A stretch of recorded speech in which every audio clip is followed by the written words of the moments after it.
Eu quero agradecer e parabenizar a Iniciativa FIS pela oportunidade de participarmos desse FIS Week 2023, o qual traz temas tão contemporâneos e relevantes. Agradeço à Rede Blessing, Clicor Laboratórios de Medicina Diagnóstica, pela oportunidade de moderarmos esse painel e agradecemos, em nome da Rede Blessing, a todos que nos acompanham neste momento. Obrigado a cada um de vocês por estarem conectados conosco. A gente gostaria de apresentar os dois convidados que estão conosco hoje, para trabalharmos esse tema tão significativo, transplantes, tema que vem tomando a cada dia uma proporção maior e sensibilizando a conscientização social no Brasil, dada a importância de estarmos unidos em torno desse tema. Apresento inicialmente o Dr. Eduardo Fernandes, cirurgião de transplantes, chefe do Serviço de Cirurgia Abdominal de Transplantes do Hospital Adventista Silvestre, coordenador do Programa de Transplantes de Órgãos do Hospital São Francisco de Assis, no Rio de Janeiro, chefe do Serviço de Cirurgia Oncológica e do Departamento de Transplantes de Órgãos Abdominais do Hospital São Lucas, do Rio de Janeiro, e professor assistente do Departamento de Cirurgia da Universidade Federal do Rio de Janeiro. Obrigado pela sua presença, doutor Eduardo. Também gostaria de apresentar o Dr. Pedro Túlio. Ele é presidente da Sociedade de Nefrologia do Estado do Rio de Janeiro, a SONERJ, diretor de políticas associativas da Sociedade Brasileira de Nefrologia, SBN, nefrologista da Universidade Federal do Rio de Janeiro, nefrologista do Hospital Adventista Silvestre e nefrologista do Hospital São Lucas. Passo então a palavra para o Dr. Eduardo, para suas primeiras considerações em relação ao tema os avanços e inovações em transplantes de órgãos. Olá, pessoal, boa tarde. O Jairo sempre é muito feliz conosco, agradecer o convite. O Jairo já é um amigo, então a gente fica muita liberdade aqui de fazer todos os comentários. Agradecer também aqui o Pedro Túlio, meu amigo de muitas jornadas aqui nas lutas dos transplantes. Eu preparei aqui alguma apresentação com alguns slides, eu acho que eu poderia compartilhar aqui com vocês. Eu não sei aqui como é que a gente faz para... Não sei se alguém poderia me ajudar aqui para a gente compartilhar. Esse software aqui é um pouco diferente. Está compartilhando.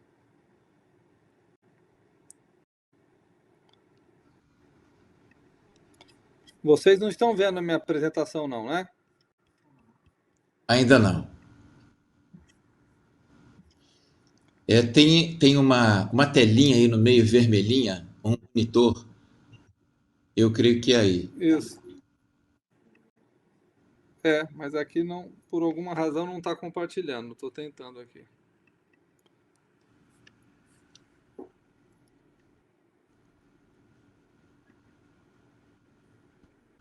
Será que alguém podia nos ajudar aqui no auxílio do compartilhamento?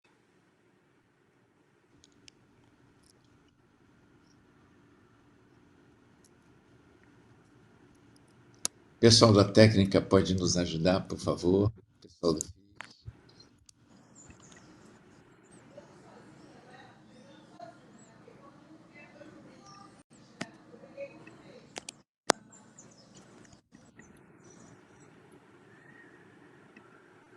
Aqui aparece um toggle screen sharing, mas ele não me permite aqui compartilhar. Jairo, como o modelo é um bate-papo, se a gente não conseguir compartilhar, acho que nós poderíamos discutir aqui algumas, enquanto o pessoal não resolve, nós poderíamos discutir aqui algumas coisas de que eu imaginei de discutir com o público, até que esse público é um público não médico, não é? E o tema que foi sugerido foi um tema de avanços e de inovações, e é claro que a gente tem várias coisas para compartilhar com vocês, porque nós temos protagonizado muitos avanços aqui no nosso país, na questão dos transplantes, e como o Jairo falou, a gente trabalha tanto no Hospital Silvestre, onde nós temos já um volume muito grande de pacientes transplantados, no Hospital São Lucas e também no Hospital São Francisco. Nós acumulamos aqui vários temas interessantes que eu selecionei para discutir com vocês. né? Então, o transplante de fígado, ele, o tema é de transplante de órgãos abdominais, basicamente nós podemos dividir que são os transplantes de fígado, os transplantes de pâncreas, os transplantes de rim e o transplante de intestino e os transplantes que nós chamamos de multiviscerais, que são aqueles transplantes que a gente transplanta conjuntamente vários ao mesmo tempo. E a gente também foi pioneiro aqui no Brasil nessa modalidade. Então, questões de tempo, né, Jairo? A gente não tem tempo aqui de discutir os transplantes. Eu vou me concentrar um pouco mais aqui na discussão sobre o transplante de fígado, até porque o transplante de fígado tem todo mundo que está nos assistindo aqui, todo mundo que está participando de alguma forma, conhece, tem um parente que já precisou de transplante de fígado, ou que entrou numa lista para transplante de fígado, ou que está nesse momento numa lista de transplante, ou vai estar, porque a doença do fígado, uma doença hoje, a cirrose hepática, é uma doença muito comum na população. E eu, se eu não tiver a oportunidade de mostrar aqui nos slides, a gente vai ver que hoje isso não é uma doença do Brasil, quer dizer, a gente sabe que hoje, o que a população tem hoje? A população sofre de esteatose, ou seja, de gordura. Né? Muita gente fora do peso. E quando a gente fica fora do peso, sente isso, porque o fígado recebe essa gordura, ele acumula essa gordura. Então, quando a gente vê uma pessoa mais cheinha, a pessoa que está fora do peso, o fígado também está indiretamente com esse acúmulo de gordura. E esse acúmulo crônico de gordura, ele dá cirrose. E no Brasil hoje, na nossa lista de transplantes, hoje no Hospital Silvestre, que é uma lista grande, é a segunda causa mais comum de cirrose. Então, a hepatite C, hepatite B, que sempre preocupou todo mundo, hoje nós temos uma grande preocupação, que é a cirrose por hepatite, por esteatohepatite, ou seja, acúmulo de gordura. Então, isso é uma questão que preocupa a saúde pública de maneira geral. Todo mundo que for aqui nesse evento discutir sobre saúde tem que discutir qualidade de vida, quer discutir saúde, exercício físico, e o fígado sofre isso porque ele recebe esse acúmulo. Alguns anos depois, essa gordura inflama o fígado e ela acaba dando cirrose, e a cirrose ela vai evoluindo, chega uma hora que o fígado para de funcionar, ou seja, ele para de produzir, que o fígado, o que ele é? Ele é uma grande indústria. Ele produz muitas proteínas, ele metaboliza todos os nossos alimentos. Quando a gente se alimenta, as proteínas que nós alimentamos, elas são digeridas, o intestino absorve, leva para o fígado fabrica outras proteínas que a gente precisa, centenas delas. Então, o fígado é uma grande fábrica. Quando ele entra em insuficiência, ele para de produzir tudo isso. Então, é uma pane geral no sistema, que é, na verdade, a cirrose avançada. E a gente entra onde nisso? Porque quando nós temos um paciente assim, precisa fazer uma troca do fígado, a gente fazer um transplante. E o fígado é uma glândula que ela é complexa, porque ela tem muitos vasos que entram dentro do fígado. O fígado recebe... Vou pegar o exemplo do Jairo aqui, que é um atleta. O Jairo, por exemplo, tem 70 quilos, quer dizer, ele tem um fígado que representa 2% do peso, é mais ou menos isso. Quer dizer, ele tem um fígado de mais ou menos 1,5 kg e um fígado que recebe mais ou menos 2 litros de sangue por minuto dentro do fígado. Então é uma glândula muito vascularizada, e quando a gente faz um transplante, a gente tem que trocar todas essas artérias, essas veias, substituir essas veias todas para devolver esse sangue para o coração. Então é um transplante, do ponto de vista técnico, bastante complexo. Dá um retorno do pessoal da turma. Eles perguntaram se você pode enviar a sua apresentação para eles, que eles conseguem projetar. Eles mandaram aqui por mensagem. Se quiser mandar para mim, eu envio para eles. Tá bom. Mas agora está aqui no computador, não vou ter como parar aqui, Pedro. Eles me disseram que ia dar para compartilhar. Então, vamos ficar numa outra oportunidade, eu acho. Então, Jairo, assim, esse é um avanço importante, que são as transplantes em metástases, né? Metástase de câncer de cólon. Nós temos feitos hoje, uma área, quer dizer, que nós participamos hoje de um grupo. Temos 2 representantes brasileiros, eu sou um deles. Nós temos um grupo hoje, são mais ou menos 60 cirurgiões do mundo todo. Hoje nós temos um grupo de estudo que chama Transplant Oncology Group. Quer dizer, a gente tem de maneira pioneira no mundo desenvolvendo o transplante em umas áreas da oncologia. Câncer de cólon, como nós falamos, em casos selecionados é uma, em colangiocarcinomas, em outras metástases mais raras. Eu ia mostrar para vocês aqui umas imagens de pacientes que a gente tem já há vários anos com sobrevida boa. Então, o transplante evoluiu, né? Ele avançou para outras áreas, outras indicações que não eram aceitáveis há poucos anos atrás, Jairo. Então, isso foi uma evolução muito grande e que isso acho que posso dizer com muito orgulho que aqui no Brasil nós temos acompanhado esse movimento que acontece fora do Brasil. Então, nós trazemos nossa população para a nossa comunidade, isso está disponível, nós fizemos semana passada um transplante desse, que é um transplante super raro de acontecer, e cada vez mais a gente tem recebido pacientes de vários lugares do Brasil, né?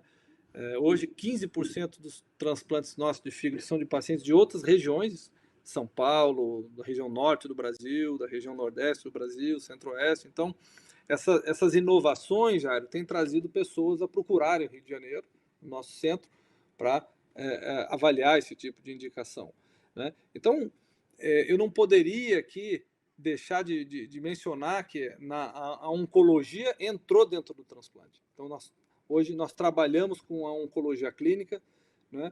O paciente pode fazer transplante. É claro que esses transplantes que nós estamos falando são transplantes excepcionais que, pela lei brasileira, quem doa o fígado é parte da família, quer dizer, um transplante intervivos. E aí, pessoal, aumenta mais a complexidade ainda, porque nós estamos falando de uma cirurgia que nós vamos operar uma pessoa da família, retirar 50%, 60% do fígado e colocar esse pedaço em outra pessoa. E isso é um procedimento extremamente complicado, complexo, que precisa ter em hospital, que tem condição, expertise. Então, mas nós avançamos. Isso aconteceu fora do Brasil, né? E nós hoje fazemos isso no Brasil. Então, eu queria destacar a questão da oncologia do transplante. E um outro destaque que eu faço, o Jairo pode me interromper a qualquer momento aqui para qualquer pergunta e a questão do tempo. Doutor Eduardo, vai lá, Jairo. Só um detalhe. Nós temos hoje no Brasil, 218 milhões de habitantes, né? E nós temos o sistema de transplantes, né, em termos públicos, mais desenvolvido do mundo. Eu até queria ouvir você falar alguma coisa em relação a isso, porque isso é um destaque para o Brasil, e isso tudo que você está mencionando, né, equipes completamente diferenciadas, né, como a sua e a do Dr. Túlio, enfim, tudo isso gera um ecossistema propício, né, para esses resultados no Brasil, correto? É muito bem colocado, Jairo, porque assim, nós conseguimos fazer tudo isso porque o Brasil ocupa uma posição no mundo. Eu tenho tido oportunidade aí, até da minha formação, de fazer muitas incursões fora do Brasil, em vários centros fora do Brasil, e o Brasil é respeitado por isso. Por quê? Porque a lei do Brasil, ela é uma lei que garante um livre acesso às pessoas ao sistema de saúde, né?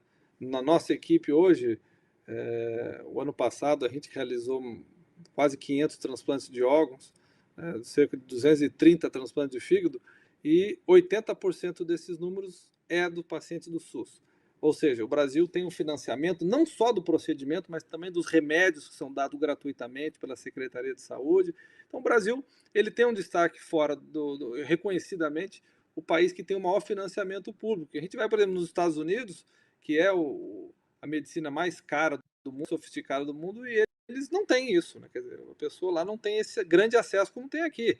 Hoje, qualquer pessoa, uma pessoa que mora lá na foz do Rio Amazonas, se ela pegar um avião e vir um ônibus, chegar aqui no Rio de Janeiro, ela pode entrar na lista única de transplante aqui. Então, o Brasil tem um acesso universal à saúde, e o transplante é as meninas do óleo de ouro do Ministério da Saúde, porque o Brasil é um país de destaque no transplante, sim, você colocou muito bem. E a gente é uma luta com o Pedro Túlio aqui, ele é um grande desbravador aqui do transplante, ele sabe que a gente tem uma luta constante com o Ministério da Saúde, porque o médico brasileiro ele quer fazer o que está fazendo lá fora. Quer dizer, essa conversa que está tendo aqui, transplante e oncologia, isso começou a acontecer no Canadá, começou a acontecer isso na Europa, e a gente traz isso para o Brasil, quer dizer, e o sistema absorve isso de uma forma bem saudável. Então, a gente consegue trazer essas inovações para cá, né, Jairo? E a gente trazer isso para a nossa comunidade, que eu acho que é o que interessa. Doutor Eduardo, uma pergunta. Considerando que os números no Brasil são 13,1 para cada milhão, ou seja, a gente tem 13,1 doadores para cada milhão de habitantes, né? Se a gente comparar com Espanha, com outros países mais evoluídos, né? E aí eu pergunto, a gente já tem um número pequeno de doadores, e eventualmente acontece um determinado acidente com aquele que era doador, ele vem a falecer, só que ele está muito distante. E aí você tem um tempo de isquemia desse órgão. E aí eu pergunto, existe algo que hoje possa prevenir, ou seja, retardar esse tempo de isquemia, talvez? Olha, eu vou deixar o Pedro Túlio fazer esse comentário por uma razão muito. O Pedro Túlio tem trabalhado com uma frente parlamentar em Brasília, ele está afiadíssimo em todas, inclusive algumas inovações que ele vai explicar aqui, porque ele explica muito bem esse tema, sobre essa questão da doação consentida, doação. Pedro, eu acho que você vai responder mais claramente que essa pergunta do Jairo.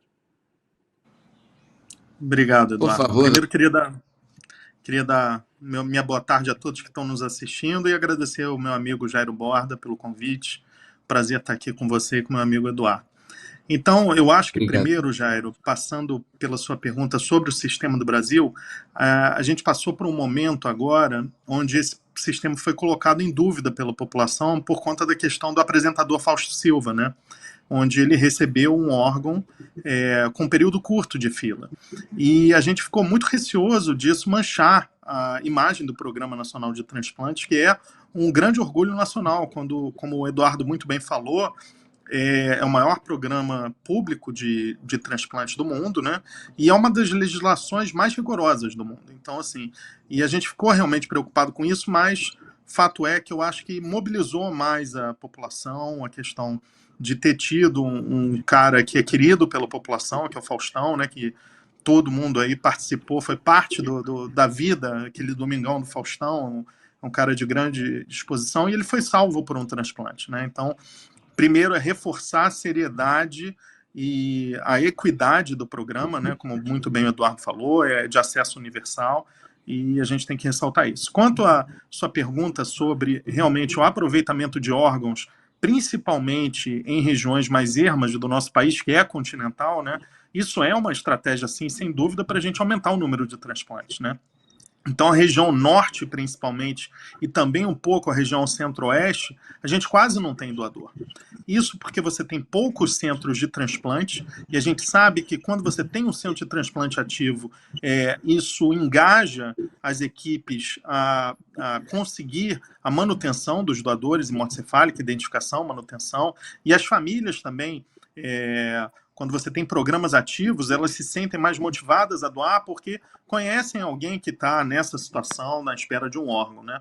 Então a gente tem realmente essa situação no norte e no centro-oeste, onde a gente tem uma limitação de transporte, tanto pelo uso da malha aérea comercial, né, como também pela malha aérea da FAB, que são nossos grandes parceiros. Eles ajudam muitas vezes, mas não é sempre que a gente consegue aproveitar esses doadores, né? Agora, recentemente, a gente teve um doador em Rondônia, super jovem, que não teve logística, a gente não teve como aproveitar. E isso se dá muito porque a gente tem um tempo escasso para a realização do transplante após a captação dos órgãos, né? Cada órgão tem o seu tempo, né? O coração e o pulmão são os que são mais frágeis, né? Eles dificilmente você consegue um tempo de isquemia superior a 4 a 6 horas. O fígado vai até umas 12 horas, excepcionalmente, mas idealmente menos de 8 horas. E o rim é que é um pouco mais... existe uma maleabilidade maior, que até 24 horas você pode fazer um transplante anal com segurança. Mas ainda assim, muitas vezes, esses prazos a gente não consegue logística para transportar. Porque não é só transportar o órgão, tem que chegar, o receptor tem que estar pronto. No caso de alguns órgãos, como o rim, o pâncreas, tem que fazer um teste de compatibilidade adicional. Então, isso só é feito muitas vezes quando o órgão chega. Então, isso é um desafio. E o que está surgindo no mundo são aprimoramentos nas técnicas de condicionamento desses órgãos, né? Então, o condicionamento desses órgãos é feito habitualmente através da retirada e colocar eles numa solução de preservação no gelo, é o que a gente chama de preservação estática e hipotérmica, né? E isso dá esses tempos que eu lhe falei. E agora existe uma corrente, primeiro surgiram os dispositivos de preservação pulsátil, surgiu primeiro no rim, em larga escala, né? Então, é uma maquininha que fica rodando solução de preservação continuamente dentro do órgão, né? Fica renovando, e isso aumentou o tempo de isquemia possível para um transplante de rim, chegando até 48, tem descrição de até 72 horas. E agora, os novos dispositivos que estão surgindo são um conceito ainda mais distinto, né? Que é da perfusão normotérmica, que é você perfundir o órgão com uma solução à temperatura do nosso sangue normal, e que ela pode ser, inclusive, ser oxigenada, né? O Eduardo é a primeira experiência no Brasil nesse tipo de perfusão em enxertos hepáticos, né? Acho que ele pode falar um pouco da experiência dele, mas isso não só aumenta o tempo de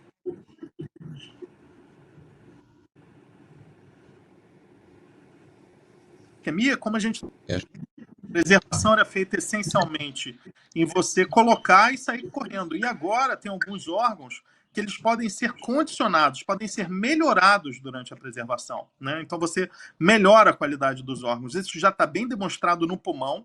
Já tem um aparelho que infelizmente ainda não tem no Brasil, que mudou a história do transplante de pulmão. Você coloca o pulmãozinho, ele fica sendo ventilado e perfundido, e ele melhora a função do enxerto. Então, é um avanço muito importante. E no fígado e no coração também está surgindo essa perfusão normotérmica. Acho que o Eduardo pode falar um pouco da experiência dele aqui no Brasil.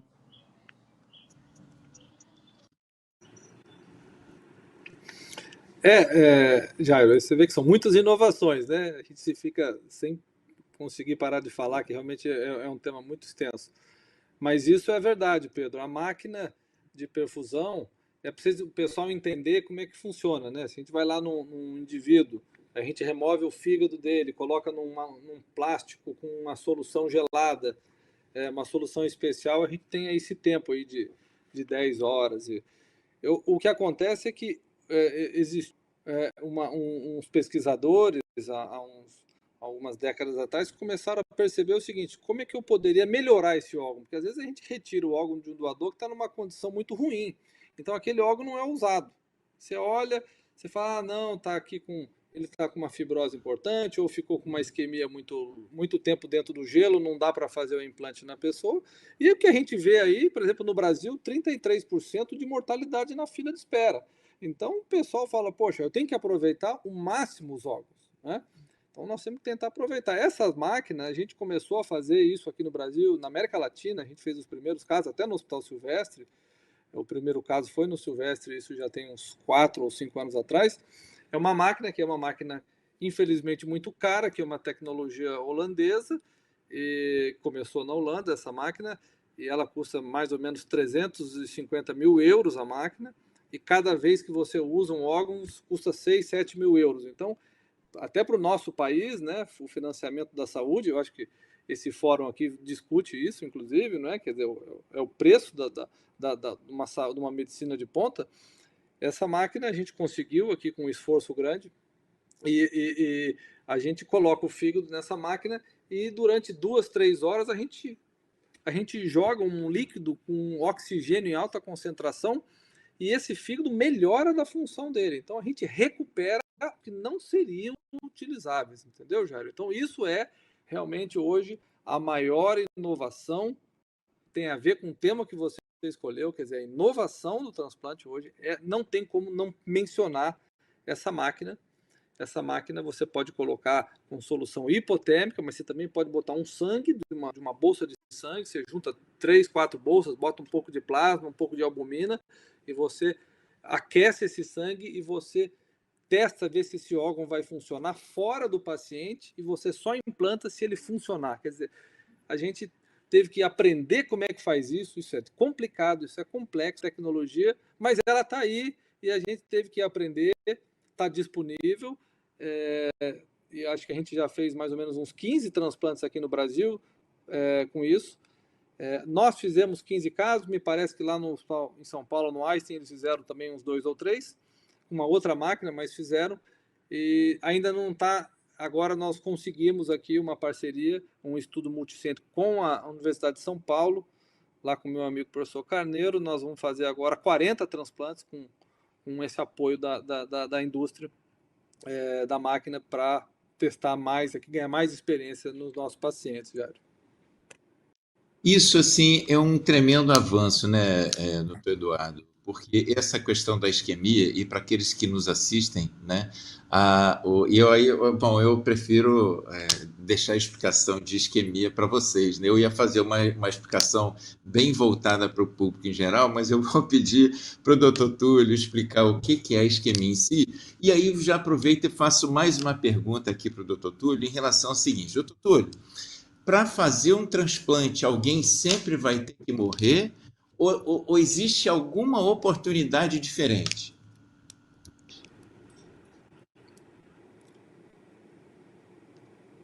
Eu acho que está mudo o seu áudio, doutor Túlio.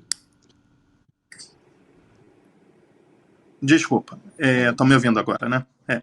Isquemia, por definição, então, é quando o órgão para de receber o suprimento sanguíneo, né? Então, a gente tem isquemia cerebral, isquemia cardíaca, que ocorre em vida, né?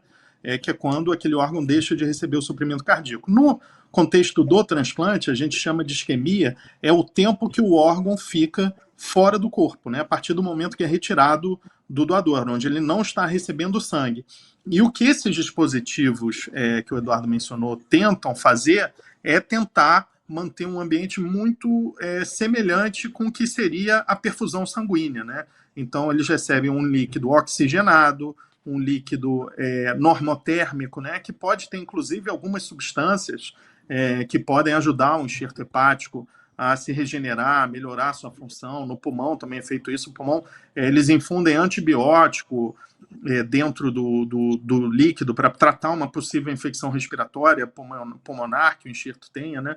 Então, realmente é um grande avanço. Então, isquemia no sentido é isso, e aí a gente tem esse tempo que limita hoje a atividade transplantadora, e que esses novos dispositivos têm tudo para poder aumentar o número de órgãos captados, principalmente num país de dimensões continentais como o nosso, né? E quanto à sua segunda pergunta, existe sim o transplante com doador vivo, né? É lógico que a gente, como médico, se pudesse, a gente não faria transplante com doador vivo, a gente faria só transplante do doador falecido, né? Porque envolve a gente submeter uma pessoa a uma cirurgia de grande porte para retirada de parte de um órgão ou de um órgão inteiro. Tendo dito isso, a gente sabe por experiência eu estou falando de quase 70 anos, né? Ano que vem completam 70 anos do primeiro transplante renal intervivo bem sucedido, realizado em Boston, nos Estados Unidos. Então a gente sabe que, desde que é respeitada uma adequada avaliação pré-operatória, é seguro a pessoa doar um órgão ou parte dele em vida. Não é todo o transplante, né, que a gente pode ter a opção do doador vivo. O transplante de rim é onde ele é mais consolidado, né, onde é mais frequente. O transplante de fígado é um desafio, porque é doado, como o doutor Eduardo falou, 50% a 60% do órgão, e é um órgão que é muito vascularizado, né, uma cirurgia grande, mas que equipes com expertise como a dele conseguem fazer com segurança e com bons resultados, né?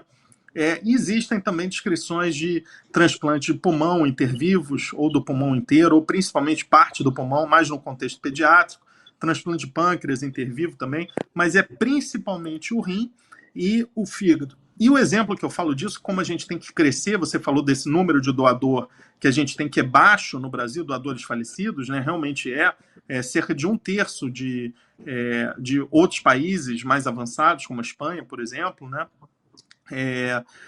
O doador vivo no Brasil também é uma atividade que está muito aquém do que ela poderia ser. A gente hoje cerca de 2,5 por milhão de população de doadores vivos, quando no rim que eu estou falando, né? Quando a gente poderia objetivar, não seria uma meta muito ambiciosa, 10 por milhão. Então a gente podia aumentar em 4 vezes isso, né? Teve um impacto muito grande da pandemia, os transplantes com doador vivo na pandemia reduziram de forma muito importante, porque é uma cirurgia eletiva de certa forma, né? Você pode adiar, você tem a disponibilidade do doador para um outro momento, então muitos centros optaram por aguardar um pouco, e teve um momento, inclusive no começo da pandemia, onde o Ministério da Saúde pediu para interromper os transplantes com doador vivo, né, por um período, acho que foi de março até julho de 2020. Então a gente tem que recuperar isso, e o grande exemplo que eu uso é a própria Espanha, que você já tinha mencionado. A Espanha, que tem uma taxa de doador por milhão quase 3 vezes maior que a nossa, lá está aumentando o número de transplantes com doador vivo renal. Por quê? Porque mesmo com toda essa eficiência do sistema de captação de órgãos, ainda assim não tem órgão para todo mundo. Então, eles estão explorando cada vez mais a opção do transplante doador vivo, em casos selecionados, com adequada avaliação para garantir a segurança do doador, e é um transplante que a gente precisa também motivar o crescimento no Brasil, não tenha dúvida disso. Doutor Túlio, ainda mais uma pergunta. Existe agora alguma coisa que me parece extremamente moderna, né? Que eu penso que o primeiro que aconteceu foi em 2021 e não foi um transplante vindo de humano. Dá para o senhor falar um pouquinho disso para a gente? É o xenotransplante, né? Eu preparei, vamos ver se o pessoal consegue partilhar alguns slides que eu preparei sobre esse tema. Eu enviei pronto, acho que funcionou. Então vamos lá, brevemente, só para dar uma introdução do que é o xenotransplante, né? Pode passar, por favor. Então, por definição, a gente tem estes tipos de transplante, né? Existe o autotransplante, quando você tem um transplante de órgão ou tecido de um mesmo indivíduo, né? O grande exemplo é o transplante cutâneo, o transplante capilar, quando você faz um enxerto de pele de uma região para outra do mesmo indivíduo, né? Você tem um allotransplante, que é o que a gente está acostumado a fazer, que é o transplante de órgãos ou tecidos entre indivíduos da mesma espécie com identidades genéticas distintas, né? E o xenotransplante, que é isso que você falou, que é o transplante de órgãos ou tecidos entre espécies distintas, né? Pode passar. Um pouco falando da história do... Pode passar, por favor? Falando um pouco da história do xenotransplante, né? Então a gente tem relatos já desde o século XVII até o século XIX, de tecidos principalmente, né? O pele de sapo era muito utilizada em guerras, né? Posteriormente, na década de 60, houve uma tentativa experimental de transplantes com modelo primata, né? De fígado, coração e também rim, de babuíno, mas com resultados ruins, né? Os órgãos não duravam mais do que... O mais que durou foi em torno de 3 meses, né? E pode passar. E a barreira principal era a barreira imunológica, né? Então você tem, embora o macaco ele tenha um DNA quase 99% igual ao nosso, esse 1% que tem era uma barreira intransponível para a década de 60, né? Então isso limitava muito os resultados, né, dos transplantes com os xenotransplantes, né? E a gente vive uma nova era que é com o modelo suíno, né? E por que se mudou do modelo suíno para do modelo primata para o modelo suíno? Então, primeiro de tudo, os porcos são mais disponíveis, né? Você tem criações em larga escala de porcos.